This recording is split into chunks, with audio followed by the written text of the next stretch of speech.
Hello, aspirants. Welcome to PW OnlyIAS. I'm Harpreet Singh with a daily analysis of the Hindu. And first of all, a very happy Diwali to all of you. We are streaming the lecture today as there is no Hindu newspaper today. So we're going to stream the lecture and the Hindu analysis of the previous day today. Let's begin with today's analysis and see what are the various intricacies involved in today's newspaper. Let's see. The topics that I have taken for today's analysis are: first, disaster level classification, page number 3, unpaid work value, page 11, Taliban and women, page 14, US president election, how basically the process of election takes place, page 10, adjournment and the case pendency, that is page 8 with respect to the editorial. Then we have the prelims core sector, ARIN-AP, Anaemia, Mukt, Bharat and WWF report. So let's begin with today's analysis. Okay, the main topics. This is important from the perspective, please understand. We in geography generally study the concept of landslide.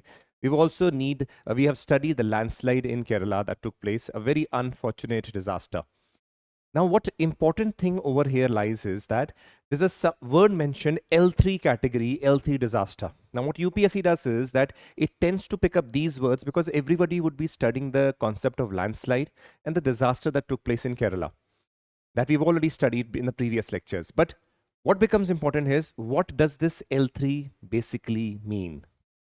Let's see this classification. It is important for your prelims and your mains examination. Let's begin. Okay, first of all, just to understand what disaster is, this is from the NDMA Act and the guidelines that have been provided by the NDMA, National Disaster Management Authority. Now, a disaster is an event or series of events which give rise to casualties and damage or loss of property, infrastructure, environment, essential services, means of livelihood on a scale that is beyond the normal coping capacity of the affected community. So we have already studied a disaster and an event that occurs that causes widespread destruction, impacting the economy, livelihood, environment, and various dimensions that are associated with that. Now, this is fine, but the topic is, what does that L1 or let us say L2, L3 has been mentioned over here. So what does that L3 basically mean? So please understand. According to the report, National Disaster Management Authority, Government of India, July 2007, it had basically presented the report where various guidelines and classifications were being presented in that report. Now please understand, in that, the level of disaster have been categorized. This is very, very important. Please see here. Levels of disaster have been categorized and disseminated as L0, L1, L2, L3. These are the levels basically. Based on, please understand, based on the ability of various authorities. Now, what does it mean based on various authorities? That means the ability of an authority, let us say at a district level, at a state level, to manage certain disaster. So, various color codes have been presented. Now, ability of various authorities, you can just add one more line. To cope up or / manage a disaster. So that means whether that particular authority, will be seeing that, whether a state, district authority, a state authority at a national level, they're able to manage a particular disaster or not. Based on that, classification has been made as L0 till L3. Let's begin. And please understand, various color codes have been there. This can also be asked in your preliminary examination. First, do you see a green color code over here? This is L0, L0. This is a normal condition where this is a planning stage. This, please remember, this have been taken exactly from the NDMA Act and the guidelines and the report that is presented in 2007. So this is exactly what will be asked in your papers also. This is a planning stage where the plan at all levels from the community to the state were put into place. Training on search, rescue, rehearsals, evacuation, inventory, updation of responses were to be carried out during this period. Now, L0 is representing not that some disaster hasn't taken place, but you are preparing, or let us say all proper comprehensive management, training and rehearsal are taking place in case some disaster takes place. So this is green, safe zone. That means no disaster has taken place or happening. Just you're training or preparing for any mishap that takes place. So that is L0 or L0. Now, you will see the darker shade of green. This is L1. Now, disasters that can be managed at the district level can be managed at the district level. The state and center will be required to remain in readiness to provide assistance if needed. So the disaster is not that, let us say, rigorous or problematic that you will be requiring a direct intervention and all the stuff from, let us say, state or the central government. District level, they can easily manage it. It is manageable by the district authority. So that means this is the L1 level, right? Now you move on to the L2, you will see a blue color, right?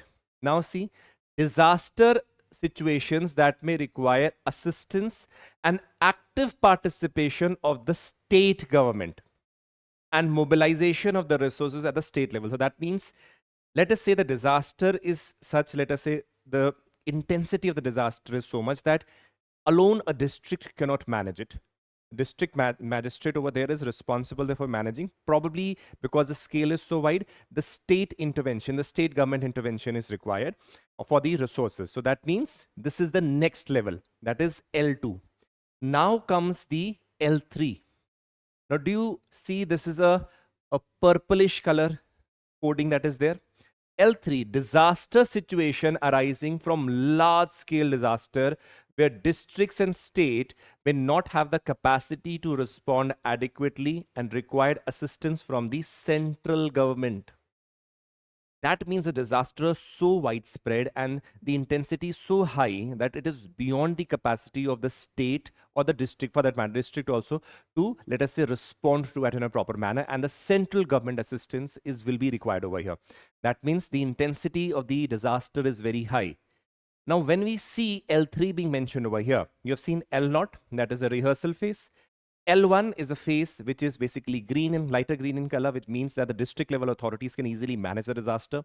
Then you have a darker shade of green, which basically color coding, which means L2, which means that the district alone cannot manage it. The state government intervention is required. And L3 is a purplish color code, which basically says that this is a stage where the disaster is so intense that the district and the state authorities cannot manage or respond to it, that, or let's say manage that disaster in a way. That means central government assistance will be required in order to resolve this particular issue.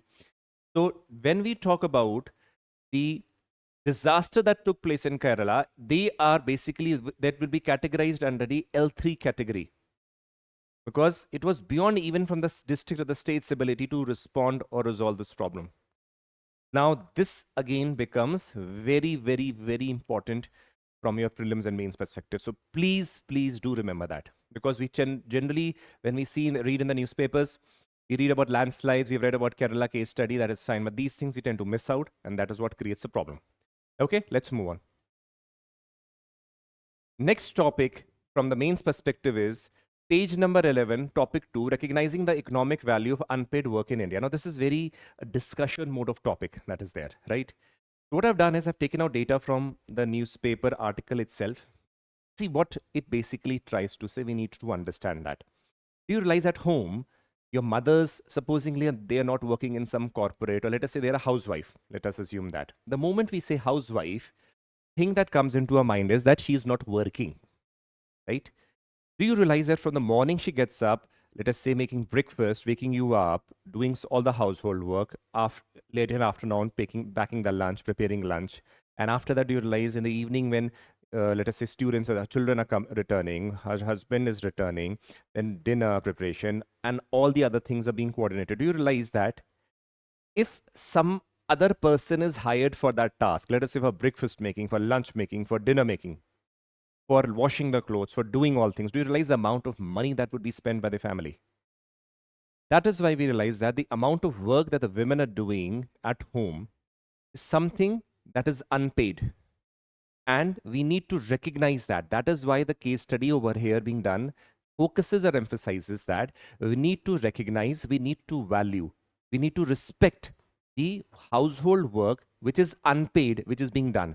Based on that, there are various statistical analysis being done that what would be the equivalent value in case the women are paid for that, for the work that they are doing. So we will be seeing that over here. This becomes important because this can be asked in your mains examination very well with respect to women topic, with respect to women rights. So it is relevant for paper 1, paper 2, as well as paper 3. Now let's see. See, the article basically tries to mention something really very interesting. It says that invisibility of the women's contribution to the economy through the unpaid care work, parenting, and domestic responsibilities, a topic of research. Do you realize that unpaid care work, that means caring for the children, caring for the family, then along with it, domestic work, whether it is washing the clothes, whether it is cooking the meals, and all the other dimension, dusting, cleaning. Along with it, domestic parenting, again, nurturing, teaching the children. Do you realize that if you go to the coaching institute, you'll be paying a hefty fee. The parents, or the women, or the mother teaching the child is also a task that is being done. She's not going to ask money from her husband because she's teaching her children. So do you realize that parenting and nurturing, all these things are unpaid? Now, research study reveals that women not in labor, that means they're not working, force spend over 7 hours daily on unpaid domestic care. Now, this is something on an average. It might be much more in case of India in particular. So that means 7 hours of work, unpaid work, the women are doing every day, who are not in proper, let us say, what we call as working professional. Then please understand the Sustainable Development Goal number 5. Now this has given due importance to this unpaid work. Let's see what it says. Sustainable Development Goal 5 emphasizes achieving gender equality and empowering women. Under this, the sub-target 5.4 says that seeks to recognize and value unpaid care and domestic work through the supportive policies and shared responsibilities. So that means it emphasizing on recognizing the fact that women have been working without being paid. So we need to value that, we need to respect that. So this is again important. That is why recognition of those things are important, because you would have realized very, very often that when the husbands return from office or when the children return from colleges or school, they say, very often they call their mother, what have you been doing? So that is why, because they are not being paid or not earning out of the domestic work they are doing. So it is assumed that they are not doing anything, right? So in order to value and recognize this, target 5.4 under Sustainable Development Goal 5 has been mentioned. If we move ahead, Asia Pacific Economic Cooperation in 2022 presented a report in which it's revealed that unpaid work contributes close to 9% to the GDP of EPIC members. Now, do you realize facilitation of the work that the women are doing, that is contributing close to 9% of the GDP? Now, please understand, it may be 41.3 to the Australia's GDP, 5.1 to the Thailand's GDP. Just imagine that. When we come to India, see, in India, 22.7 lakh crore, that means 7.5% of the GDP equivalent cost is there with respect to the women who are not being paid, according to the SBI report. Now, please understand, women working greater than 36 hours per women per week. That is unpaid. That is unpaid. So can you imagine the equivalent to the amount of work they are doing for which they are not being paid? This is the scenario. Clear? Next, women account for nearly 88% of the unpaid domestic work. 88%. Now, this is again according to the SBI report. So this becomes important because it is India-centric. Now, please understand, in this particular article, there were two things mentioned. They said while we are calculating these unpaid work and all, with respect to, there were two methods of cost mentioned. So why I mention is because this can be asked in your preliminary examination. Now, one is the opportunity cost. What does the opportunity cost mean? Opportunity cost is a very simple example which says that individual forego other activities of material benefit to engage in some other work. Let us give an example in this scenario. Let us assume that a woman is there who possibly was working in some company or whatever, earning good also. She leaves her job because she thinks that now she's about to have children and she has to take care of her children. Now, do you realize that when she leaves her job, which might be a high-paying job, she is leaving or foregoing certain activity which might be of materialistic dimension, which she could have pursued. But she leaves that job to what? Take care of the children who are important for her. That means she's leaving something for something else which might not be directly concerned with materialism, but she's leaving a material aspect. So that means foregoing some activities or material benefits to engage in this case in an unpaid work over here, because very often do you realize that parents also, when they want to have children, they know that it will come with various responsibilities. When we study the various theories in anthropology also, we realize that women, or for that matter, parents as a whole also, they sometimes want to plan, want to travel, but they do not. Why? Because their children have their papers. So that means they have to forego certain activities for certain other things which are important, like let us say the children in this case. That is why they say the word opportunity cost. You're foregoing certain thing for something else, right? Next comes the replacement cost method. This basically means if we want to calculate the income, let us say, or how we are calculating that this much GDP contribution is there, or those facts, please understand. Supposingly, we are take a case study where a woman is staying in, let us say, Delhi, and she's a housewife, right? Now, approximately how much cost it will take for preparing a breakfast for a family of, let us say, 5 people. Calculate that, calculate the lunch, calculate the dinner cost, calculate the other things. Based on those calculations, and certain extrapolations are done. So that means, how will you calculate that? So assumably, if for that particular work you are hiring some labor, how much that labor, or let us say domestic worker, will charge? Let us say for preparation of the breakfast per month, a person is charging 5,000 rupees. And let us say for 3 meals, a person is charging 15,000 rupees per month. Along with it, let us say other work, if let's say washing of the clothes, cleaning, dusting, you add another 10,000 rupees. So do you realize that you basically come to a conclusion that this is the amount of money that should have been given to the person who is working without being paid? Based on those extrapolations, we basically get to know the cost. That is why the replacement cost method, if the household tasks are done by a hired labor, then what would be the wage? And based on that, we're calculating. So this is the two things that they have said: opportunity cost and the replacement cost. Both are the methods. Over here, what is important again for us is that from the end of what we learn, again, we have seen the economic aspect, but from an emotional angle also, we need to respect and honor the work that is being done by our mothers. Along with it, do not see that if they are at home, that they're not doing anything. They are doing much more work than we can actually expect, and for which they are not being paid. So at least respecting them, valuing them, and honoring them for that becomes important. Let's move ahead. This is a very important topic.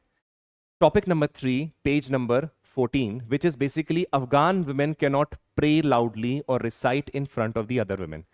Now, what has happened is, from the time of 2021, when Taliban basically started its control over the other parts, then we realized that in 2023 more and or formalized their control. What did we see? What did we see? We saw the deterioration in the rights of the women from the time Taliban has taken over. Why this becomes important is, please understand, though the article is mentioned over here, there was a report by UN Women and various other organizations also which were raising the concern with respect to the women rights in Afghanistan. Now, what I have done is I've taken the actual report of the UN Women and marked certain points which becomes important over here. This is one of the points where you cannot even pray loudly or let us say recite in front of other women. These are means where we realize a concept has come up with respect to Afghanistan, that is gender apartheid. We have heard about apartheid in South Africa. Racial discrimination was there. This is gender apartheid, which we see. Now, I'll be seeing that concept also, but let us see the report of the UN Women, why this article has been mentioned over here. See here. UN Women report sees 3 years of deteriorated rights, right? From the time that the Taliban has taken over, especially after 2013, the conditions are very, very badly deteriorated. Now I'm going to mention certain points which are mentioned in this report that becomes important. See here. Afghanistan remains the only country in the world with a policy to ban girls from going to school beyond the 6th grade. Can you imagine, after 6th, you're not allowed. And it is expected that after that, after a few years, they're going to ban even the entry of the women into the schools. Second, women are restricted from working outside the homes except for certain aspects where they are required. Along with it, it is required when the women are moving out, let us say traveling more than 78 kilometers, they have to be with a male counterpart. Along with it, new laws that have come up, which are basically saying that if you want to move out of the house also, you need to have a male counterpart. You cannot move alone. That means there is restriction with respect to education. There is restriction with respect to movement, restriction with respect to life. And that is why it is being mentioned in UN Women that there is deterioration in the rights of the women that is taking place in Afghanistan. Now, as we move ahead, another thing that is mentioned is women have been denied access to many elements, public life, public bath, parks, gym. They're not allowed to move there also. That means complete restriction on those rights have again been imposed. Please remember, when the Taliban basically took over Afghanistan, they said, we are not going to have a similar set of government as we had earlier on. We're going to recognize the rights of the women. But when you see now, they are again resorting to the same antiquated and orthodox measures where the rights of the women are completely being curbed. We see then, next is those who advocate for gender equality, both men and women, are subjected to flogging. That means you are beaten in public or flogged who talk about women rights. Now, this is again the time of the early 2000s, which a very orthodox Taliban system was there. Again, that has come place. That means if you talk about women rights, you're going to be publicly flogged. Within a family sphere, instances of forced and child marriages have intensified. You won't believe that there is statistics and reports with respect to the UN Women also that large number of child marriages have done, and that has tremendously increased post the Taliban has taken over. Next is reports of depression and suicide among the women girls are widespread, contrary to the Taliban's claim that it has decreased. So according, Taliban say no, the condition of the women has increased. But the UN Women has very categorically said that, the report by UN Women, that from the time Taliban has taken over, the restrictions that have been imposed on the women have basically suppressed them to non-existence level. And that is basically leading to suicides among the women and the rise of depression in the cases over here. This is mentioned in the report. So I could have written it, I've just taken out the extracts from the actual report and presented what it has written. So these are close to 7 points which you can basically see that is presented in the UN Women report. Now please understand, the concept of gender apartheid is again very, very important. Why gender apartheid? You must have heard this apartheid concept when you read about South Africa. You have seen Gandhiji's My Experiments with Truth. What was the discrimination that was being in South Africa? You'd have realized that there used to be statements that Indians, Africans, and dogs are not allowed to enter this particular park, or let us say not allowed to enter the beach. Why? That was racial discrimination to its greatest degree. In Afghanistan, gender-based discrimination is reaching its peak as it was during the 2000 time before the democratic government took over post the US-Afghanistan war. Over here, gender apartheid is something very, very important. Please understand, gender apartheid was first used in 1999 when earlier Taliban basically took control, right? So, against the backdrop of Taliban's capture of Afghanistan, restrictions on women were imposed, like exclusion from the society, employment issues, obligation on women to wear code of conduct according to the Islamic faith. So, restrictions are made. Now, what happened is that, why the word gender apartheid is used? Gender apartheid basically means a gender-based restriction, discrimination that is being imposed on the women. And that too basically is not simple restriction. That goes against the right to life and humanity in this case. Excluded from education, excluded from, let us say, even move out of the house, excluded from, let us say, even right to life, excluded from even voicing your opinion in favor of the women. You'll be publicly flogged or beaten with a hunter. So these things are basically going on to a degree which basically UN Women says that, report says that this is a gender apartheid-like situation that is taking place in Afghanistan. This word becomes very, very important. Now please understand, this is a female employment in women. Just imagine, from the time Taliban has taken place, it has just going down. It increased for some time just to show the public, but on the other hand, we see that the employment is just going down and down. Along with it, this is a timeline, how the Taliban rule basically impacted the women. Gender segregation. First, when they came, they said, okay, we'll have women rights, they have right to education. They segregated basically the men and boys and the girls. Next, then they barred the girls from entering the secondary education. Then they gave the orders, women staying at home, not working. Then they imposed restriction that women cannot go to parks, gyms, public bathing. Then obviously the concept of flogging. In case you talk about women rights, you're going to be publicly beaten or flogged in let us say chalks or regions where public can see that you're talking about women rights, so people were made to shut or keep quiet. Then obviously banned the female staff from working for even the NGOs. Then you had a Islamic hijab made mandatory, or proper code of conduct which has to be followed. If you do not, then again strict action, flogging, beating would be taking place. So this is again a very rigid and orthodox system adopted, which basically went against the rights which is being mentioned by the UN Women report. So let's move ahead. Again, future of millions of Afghan women is at stake. They live under the fear of Taliban violence and prevented from accessing the basic rights. This is what is the summary of this whole story. Let's move ahead. Now, this is very, very critical, very important. This can be asked in your mains and as well as your prelims. I'm going to tell you the complete way in which the United States president is elected, right? The word over here just mentions electoral college, right? Electoral college system, but I will go through the complete process, how the election of the president takes place. So now make sure that you understand it well, because this can be asked in your examination, that how the election of the president of the United States differs from that of the election of the Indian president. Clear? Now understand this. See, first thing is, for the person to be a candidate for the president, he needs to fulfill certain qualifications, as we have in India also, because there's certain qualification that the candidate must fulfill. Similarly, the United States Constitution also provides certain provisions. First, a natural born citizen. A natural born citizen. That means, imagine if I go to United States and I stay there, let us say I acquire citizenship after, let us say 10 years, 11 years, what it takes, because it varies on the situation to situation case. And I become a citizen of US. I can never be a president of United States. Why? Because I was born in India, but I acquired the citizenship. Natural born citizen means a person who's a citizen of US and he was born in United States. Only that person can be the president. So that means natural born citizens is the first thing, first criteria. Second is minimum age of 33 years. Less than 33 years, not eligible.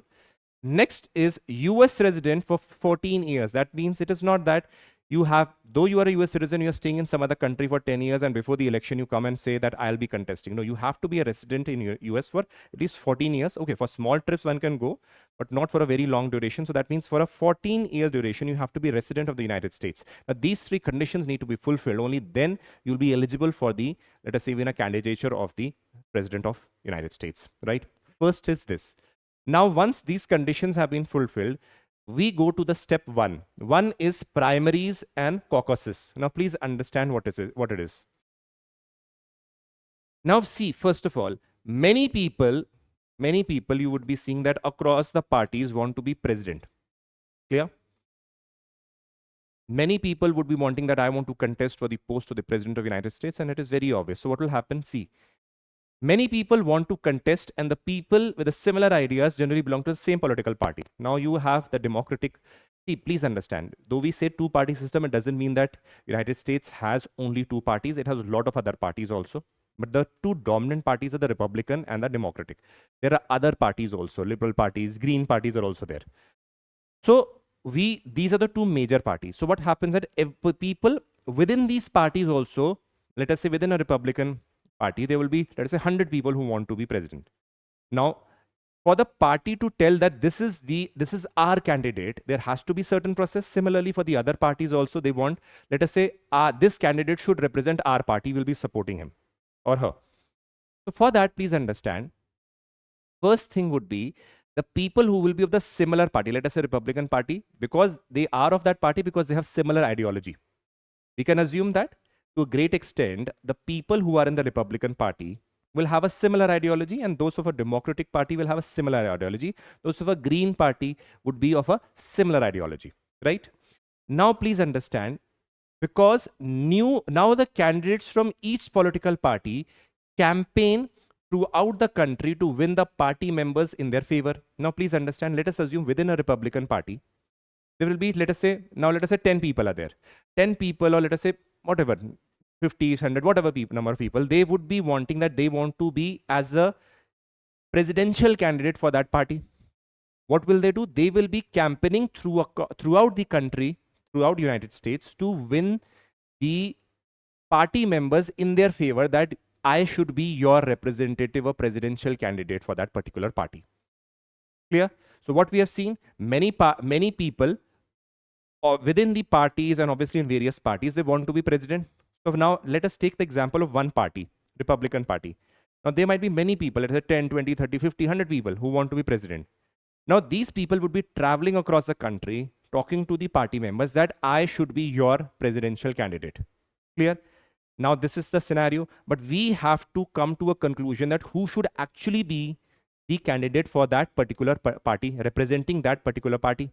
Now see, what is there is, caucus is basically at a stage where the party members select the best candidate through a series of discussions and vote, and it is a meeting of the local members of the political party to select delegates to the national party convention. Now please understand that this is a caucus is within a local level discussions which are taking place at the state level and even the local level, where discussions are taking place that who should actually be representing them, right? See, this is a discussion taking place and a little bit of vote within who should be representing and going, let us say at the local level, these discussions taking place, and those select, you will shortlist some, and then some people will go to the, let us say, the national convention. Over there, then we will find out who should represent the party as a whole at the national level. Now, these are, let us say, caucuses are basically local level discussions and shortlisting of those people who can actually represent. Let us take New York for that matter. Let us say there are various people within New York who want to be president. Now you would be shortlisting them. Now, everybody cannot go. So from that state, you can shortlist one or some people who would be going and basically representing them at the national level. Now see, primary. First step was primaries and caucuses. So caucuses done, primary. Here the party members vote for the best candidate that will represent them in the general election. Most states hold primaries 6 to 9 months before the presidential election via a secret vote. Now see, do you realize that first was a discussion. Now over here you are selecting the candidate who shall go at the national level, representing from, in that national convention you will be having people from all the parts who, out of that a short listing would be done, who will be representing or who will be the presidential candidate for that particular party. So now over here, further voting and shortlisting is done. Now comes the next stage, that is national convention. Understand, each party holds a national convention. Now this national convention is for every party. Every party is holding these caucuses and primaries. If I take, let us say, if I take Republican Party, right?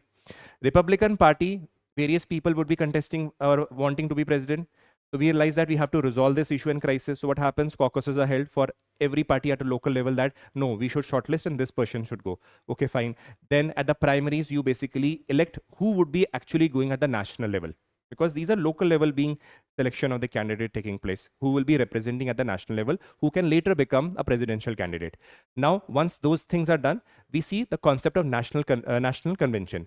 Each party holds a national convention to select the presidential candidate. At each convention, the president candidate choose a running mate. Now, please understand, from the local level,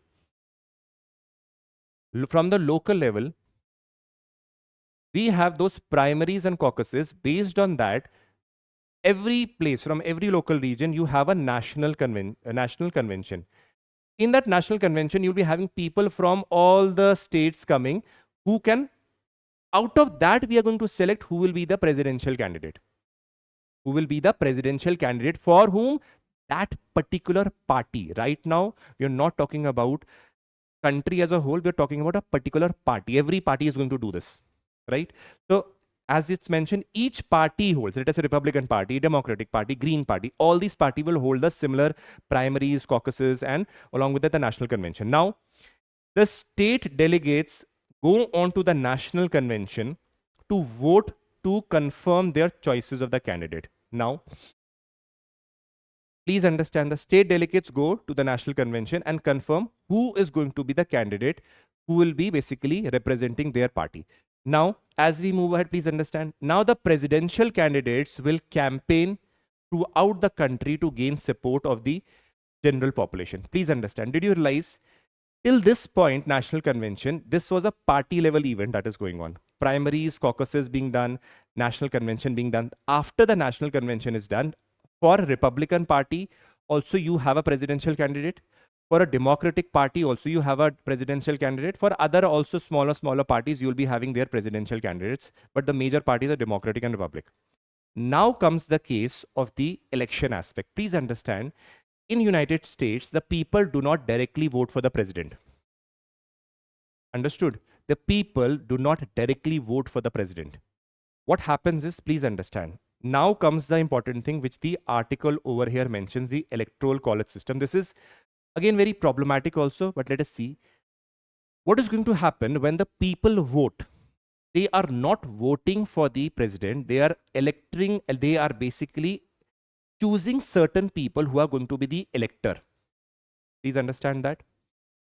Supposingly, we all who are listening to this discussion are citizens of United States and we have to vote. When we are going to vote, we are going to not vote for the president, but we are going to vote for certain electors. Those electors will vote who has to be the president of the United States. Now you'll be imagining, how will we know that whether the elector will vote for the president which we want or not? That is again a problematic and a loophole of this system. Supposingly, there are certain people who we are voting as electors. They will be saying, I am supporting, let us say, Donald Trump, or someone is saying, I am supporting XYZ. Now, because we know that this person is going to support the president which I want, I will be voting for that elector. Later, that elector might not vote for the person which he had said. Now, that is again what we say a problematic situation. So see over here, general election, people here vote, but they are not directly voting for the candidate. Instead, they are voting for a group of people who are known as electors. Who are electors, right? Did you understand? Not voting for the president. It is very similar to India. Like we, let us say, obviously for the president's election, we have again the MPs and MLAs also playing their role. But do you realize that it is somewhat similar? Like for example, I'm voting for, let us say, the member of parliaments and MLAs, but those are the people who are actually selecting or electing the president. It is similar to that, right? Similar, but again, there are differences also. So we are voting for the electors. Now comes the electoral college. In the electoral college system, each state has a certain number of electors.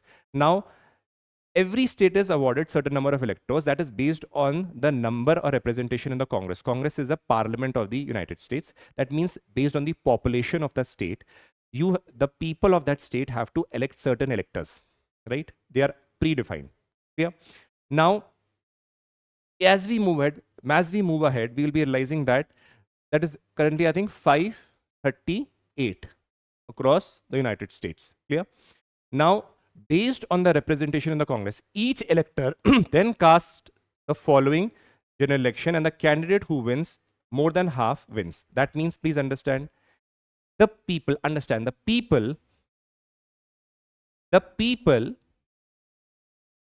vote, and what they do, they select the elector.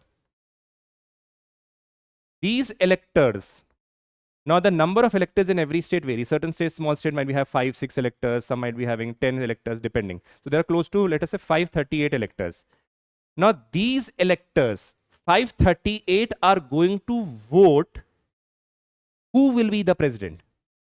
Now, if someone acquires greater than half of these votes, becomes the president of the United States. Becomes the president of the United States. This is the important thing. That means, again, not directly being voted, indirectly.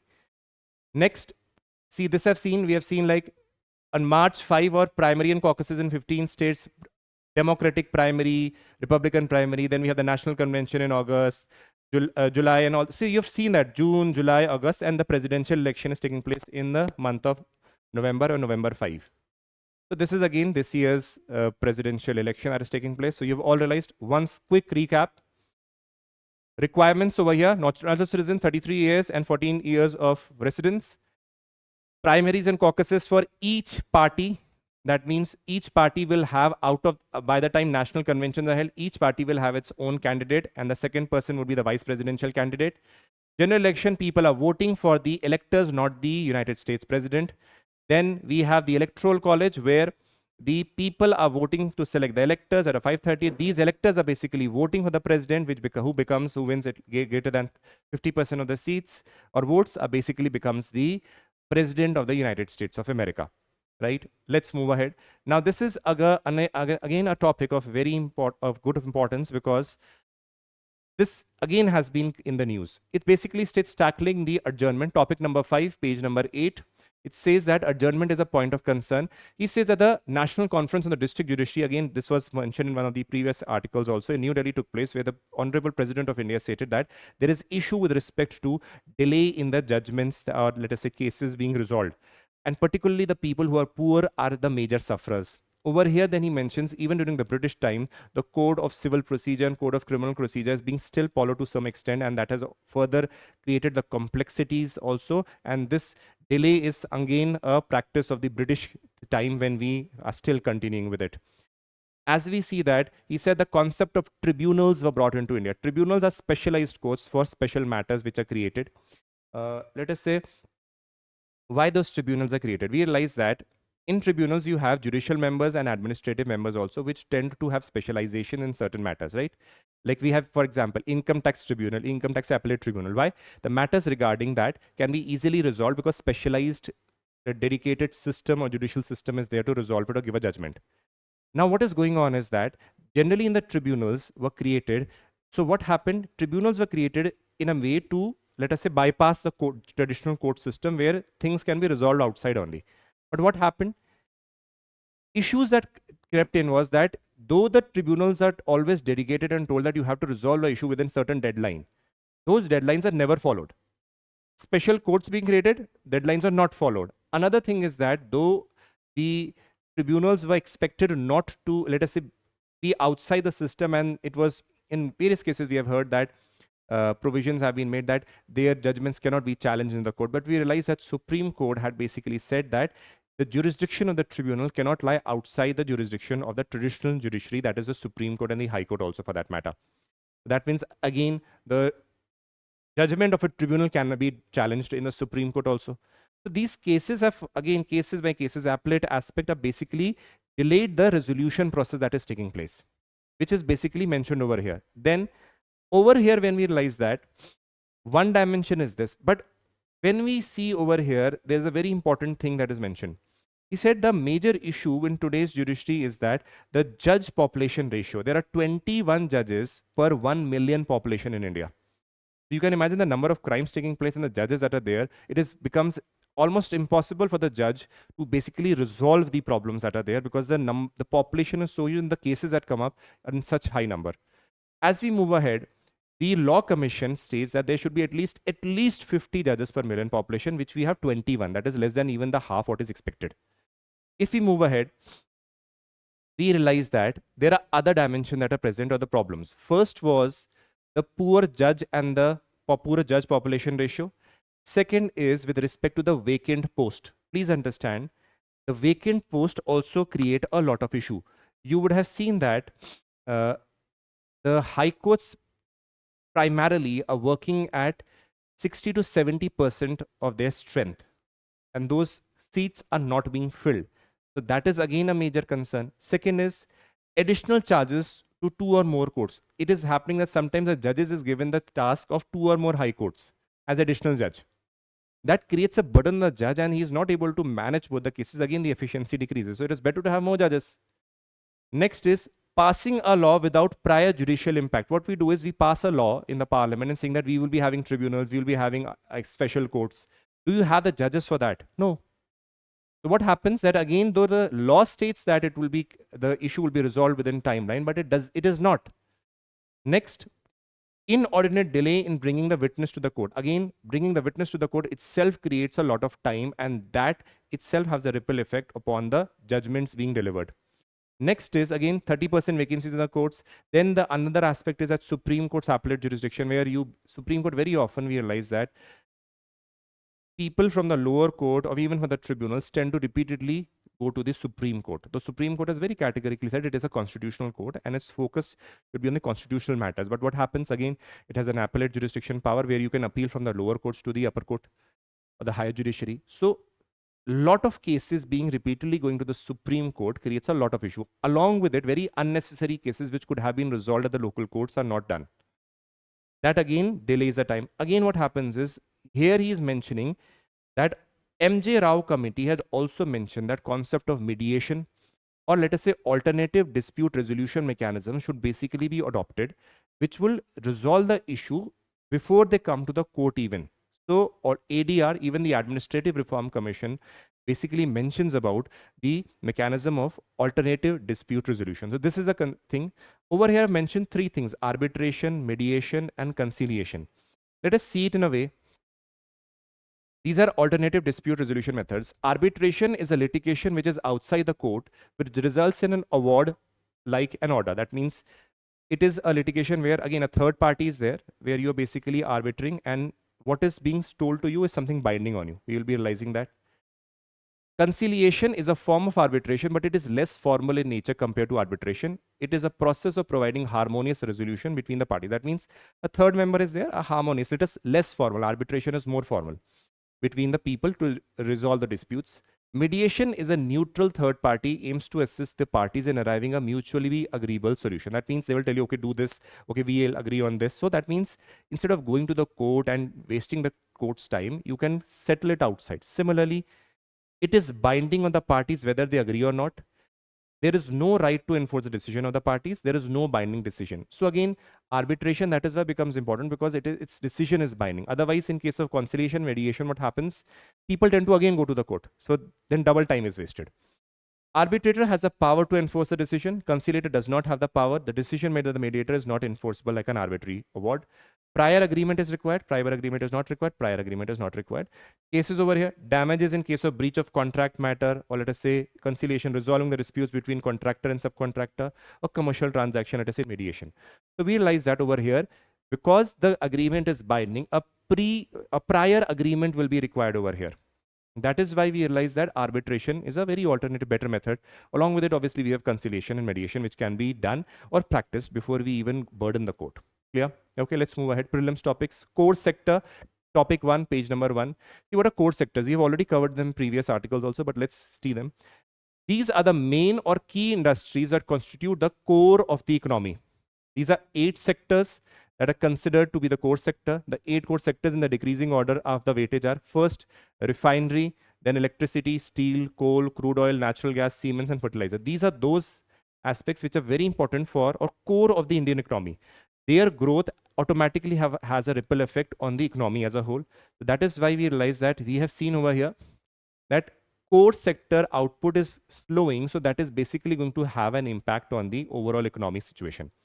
So they comprise 40.27% of the weight of the items in the index of industrial production, which basically tells us a very important index. It basically tells us or measures the changes in the volume of the production of the industrial products.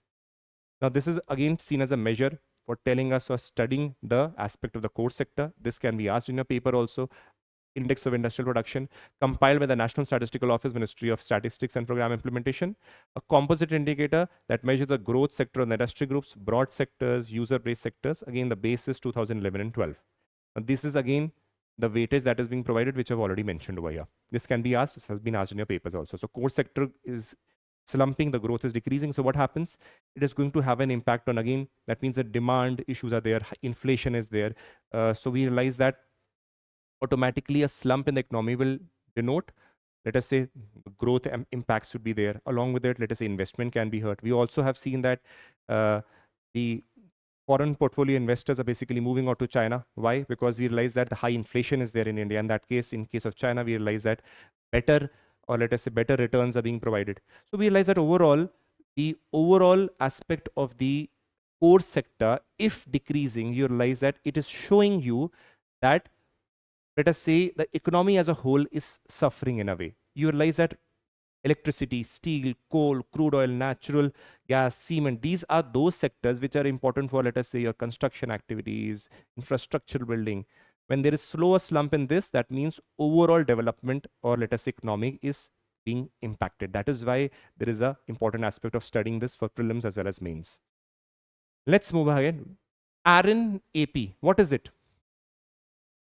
Asset Recovery Interagency Network, Asia Pacific. India joins its steering committee. Please understand why it's become important. First, India joins the steering committee. Along with it, India to assume the presidency of Asset Recovery Interagency Network in 2026. India will be the basically the president. So this will become important for your 2026 prelims. So ARIN-AP is Asset Recovery Interagency Network, Asia Pacific. See now. What is ARIN-AP? It was formed in 2013. Status is a network. Purpose is asset recovery, law enforcement, judicial, official language, English. See, mission is the aim of ARIN-AP is to increase the effectiveness of the member efforts in depriving the criminals of the illicit profits. That means when we see enforcement directorate raiding and people was doing, let us say, illegal activities or making profits out of that, building assets out of that, so they attach the properties. Why?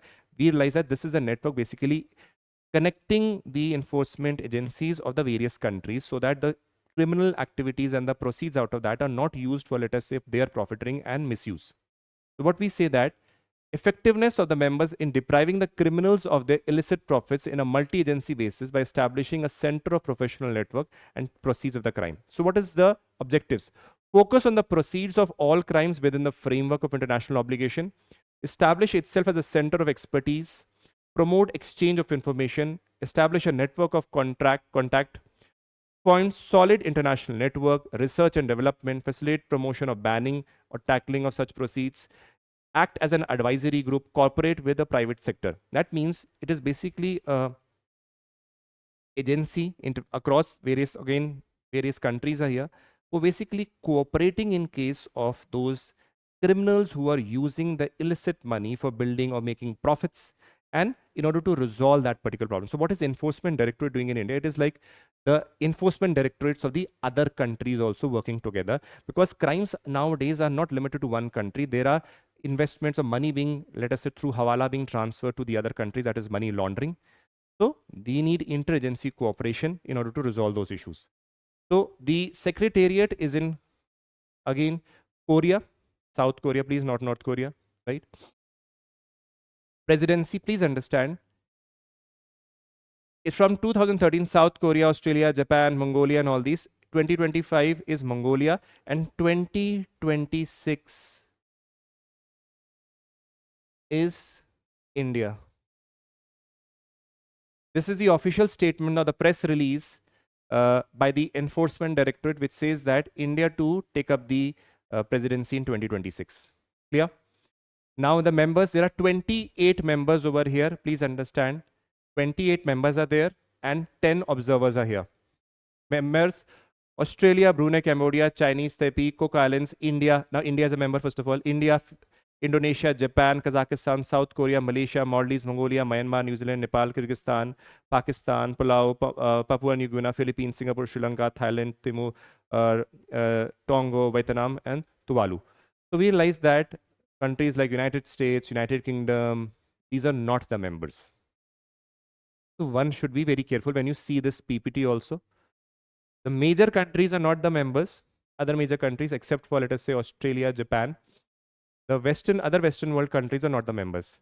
So again, these are certain observer group that are basically over there. Yeah, let's move ahead. Now, Anaemia Mukt Bharat, page 6. Again, ICMR invites making anemia detection device. Over here, Anaemia Mukt Bharat is mentioned. So this becomes important. Topic number 3 under the prelims, page number 6. What is anemia? First of all, you should be knowing.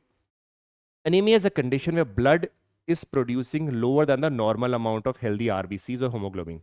Now, when you very well know that blood has one of the constituents as the RBCs, the red blood cells. Now, what basically is the dimension of this? RBCs or hemoglobin? Hemoglobin is a protein found in the red blood cells which carry the oxygen from the lungs to the other organs. If you have anemia, your body does not get enough oxygen-rich blood, and obviously then it creates a lot of ripple effects.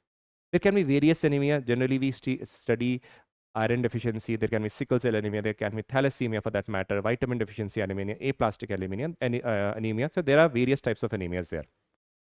So major dimension is, again, blood is producing lower than the normal amount of the healthy RBCs, right?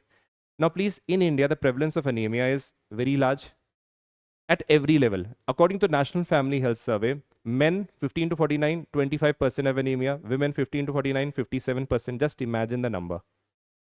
If you have 57% anemia, then it creates complications while the time the delivery of the baby is taking place. Please understand that. Creates a lot of complications, does not stop bleeding, and then obviously various cases of maternal mortality also happens. Adolescent boys 15 to 19, 31.1%. Adolescent girls 59.1%. Pregnant women 52.2%. Children 67%. Just imagine. That is why India has to focus on Anaemia Mukt Bharat. Please understand. AMB is Anaemia Mukt Bharat. In 2018, the government of India launched Anaemia Mukt Bharat strategy with a target to reduce anemia among the vulnerable age groups such as women, children, and adolescents. So, in fact, though it is being said vulnerable, everybody is suffering from anemia in a way. And an approach of 6 into 6 into 6 strategy is following. Now, what is this 6 into 6 cross 6 cross 6 strategy? Please understand this. This can be asked in your prelims as well as mains. Anaemia Mukt Bharat 6 by 6 strategy is 6 beneficiaries, 6 intervention, and 6 institutional mechanisms. Okay, this is the 6 by 6 strat, 6 into 6 into 6 strategy. 6 beneficiaries, 6 interventions, and 6 institutional mechanisms. So what are these? 6 beneficiaries are all these 6. The children between 6 to so please understand these. 1, 2, 3, 4, 5, 6. These are the 6 beneficiaries. The names that are mentioned here, all from men, women within these age and groups. These are the 6 beneficiaries. I mentioned it here also. 124 million children, 134 children from 5 to 9, adolescent boys, pregnant women, lactating mothers, and women of reproductive age. Again, along with it, obviously, this will have subcategories also, but major thing is these are the 6 beneficiaries, estimated to be 550 million beneficiaries over here. Clear? If we move ahead, 6 interventions. First intervention, now we have protophylatic iron folic supplementation. That means iron folic supplementation, so that obviously the lack of iron deficiency that is there, that can be removed or resolved. Deworming. Then you have intensified year-round behavioral change and communication. That means you need to have one-to-one interaction in resolving the issues. Testing anemia using digital method, testing. Then you have mandatory provision for iron folic fortified food. Then you have addressing the non-nutritional causes of anemia, like special focus on malaria issues and other diseases that are there. So first, iron folic supplementation, deworming. Then you have one-to-one communication. Then you have obviously the proper testing and repeated testing so that the issue is resolved. Then you have the, again, fortified food based on iron. We had already studied the fortification process earlier on. And then other issues that can be escalated because of certain diseases like malaria and all, one has to be very careful. So these are the 6 interventions that are required. Now 6 institutional mechanisms: intra-ministerial coordination, National Anaemia Mukt Bharat Unit, National Center of Excellence and Advanced Research and Anemia Control. 4th, convergence of the other ministries. 5th, strengthening supply and logistics. And 6th is Anaemia Mukt Dashboard and digital portal. So these 6 into 6 into 6 is the way through which the Anaemia Mukt Bharat program or scheme is being worked. Still a long way to go. India is very badly suffering in case of anemia. This is a major concern. Let's move ahead. Topic number 4, page number 9. While WWF, 73% of the wildlife decline is there. Again, let us see what it is concerning. You should be having a brief idea. WWF was basically founded 63 years ago. Again, its headquarters is in Switzerland. Again, so certain dimensions are written over here. Now, please understand, WWF is an independent conservation organization with over 30 million supporters, globally active network of 100 countries, basically aiming at stopping the degradation of the Earth's environment to build a future in which humans live in harmony. So they've taken it from the official website. It becomes, that is why important, because UPSC also picks up from the official website. Promoting biological diversity, ensuring the use of renewable resources, promoting reduction in pollution and wasteful consumption. Accordingly, one more thing was mentioned over in the article, Zoological Society of London. Founded in 1826, Zoological Society of London is a international conservation charity driven by science, working to restore wildlife in the United Kingdom and around the world. So please understand, WWF should be known. This is the brief idea about what it is. Now, if we move ahead, there is a report that is a Living Planet report. This is the cover of this year's report. In this report, they mentioned about the decline in the wildlife that took place. So I'm taking the extracts from the original report and showing you. Please see, I've highlighted certain thing. Many people would misinterpret or misread when they read the 73% wildlife, whether it is in India, whether it is globally, where, to which duration. See here. When we read this, there have been a steep 73% decline in the average size of the monitoring wildlife in 50 years. Please understand, it is not 1 year, it is 50 years from 1970 to 2020. And this is basically a global level scenario, not India, global level scenario, based on a living planet index that is provided by ZSL. That is why this becomes important, right? ZSL includes almost 35,000 population trends of 5495 species from this duration of 50 years. The strongest decline was observed among the freshwater ecosystem, that is 85%. These 50 years, freshwater ecosystem has declined by 85% because you realize the maximum exploitation, pollution instances are seen in these freshwater scenarios. Followed by terrestrial, that is 69%, and marine 56%. So you can be asked in your paper, freshwater is greater than terrestrial is greater than marine. Arrange them in the following way in which the decline in wildlife has been. So this is a scenario. They might ask the decline in the wildlife, which among the following has been maximum? One, freshwater; second, marine; third, terrestrial; and fourth can be, let us say, none of the above. In that case, you will be most probably mentioning terrestrial, or that means marine, not freshwater. That is why these reports become important, because UPSC tends to pick up from these reports. Okay. Then we realize that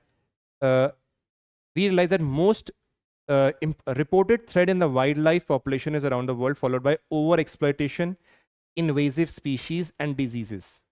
These are again the various important aspects. Additional, Asia Pacific, which have recorded the staggering 60% decline. That means in the Asia and the Pacific region, the decline has been the maximum. Then again, this is another point you should remember. Next, we move ahead. With respect to India, please understand, in India, decline in 3 vulture species has been observed. Wide-rumped vulture, Indian vulture, and slender-billed vulture. Now you'll be asking, sir, why have you mentioned all this? Please remember, in UPSC, when they ask questions, you realize that from where they have picked up, these are the places where they pick up. So this is the exact extract for India from the Living Planet report. So pre-decline vultures, Indian vultures, slender-billed vultures, and wide-rump vultures, we see that dramatic population decrease, particularly between 1992 to 2002. So if we move ahead, despite a decline in many wildlife population in India, some population have stabilized and slow recovery has been there. So we realize that in India, okay, some have declined, but overall there has been a recovery also, particularly with respect to the tiger population also under the Project Tiger. We realize that it has been basically recognized also. All India tiger estimated around 3,682, a significant increase from 2,965 in 2018. So this has been mentioned over here. So we realize that the question over here can be asked that in India, there is a wildlife decline among all the sectors of the population of the animals, flora and fauna. That is wrong, because we have seen stabilization in various species like tiger. For that matter, yes, in vultures, there has been a decline among these 3 species as mentioned. Along with it, when we talk about the decline, freshwater greater than terrestrial, greater than the marine, Asia Pacific, the largest decline. This again has to be remembered. Living Planet Index prepared by ZSL that we have studied over here. And in which report that is prepared? That is the Living Planet report by whom? By the WWF. So that means this all are related. That needs to be understood well. Let's move ahead. The MCQs. Okay. Attempt the first question. I would request you to download the PDF also from my Telegram account. It becomes easier to read it also and attempt it also, right? First question. Second question. Pause the video, attempt it. Third, pause the video, attempt it. Fourth, pause the video, attempt it. Fifth, pause the video, attempt it. Sixth, this is the statements are on the next slide. This is the question. Pause the video, attempt it. The statements are here. Pause the video, attempt it. Pause the video. This is again, pause the video, attempt it. Explanation. First is A, second is D, third is A, fourth is C, fifth is A, sixth is D, seventh is C, eighth is A. Thank you so much. This was the analysis of the Hindu from here, from my side. Hopefully you enjoyed it. Take care. God bless. Jai Hind. And along with it, a very happy Diwali from the family of PW. Hope this Diwali brings a lot of prosperity, happiness in your families, and what goal you are aiming at, or what is your goal, you might be able to achieve that given your hard work, given your best, and you'll be able to go ahead what your goal is. So God bless, and as at the last we always say, Jai Hind.